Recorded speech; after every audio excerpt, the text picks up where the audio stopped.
Luke here. Today we're installing vertical shiplap inside the home that we're building in Knoxville, Tennessee. We're using a product called Timeless Shiplap, pre-finished product that comes out. I want to discuss with you an important thing to think about when you're installing it in a vertical fashion. So typically on a vertical fashion, you're going to be going from south to north on your wall. One thing to think about is whenever you're doing a wall from end to end, sometimes people will just start with a full length board, they'll go from the corner, and they'll work their way to the other end.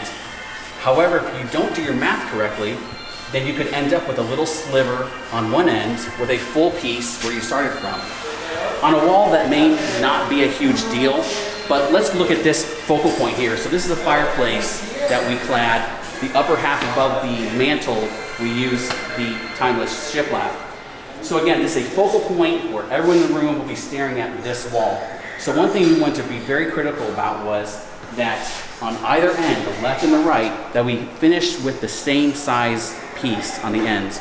So take your center point of your wall, find out what that number is, and then work with whatever exposure the shiplap is, that as you're installing it, whether the center point is where you put the center of your board, or that center point is where you offset your board, take that time to figure that math out. That's a very critical detail that will set the DIYer to the professional on how that wall finishes out.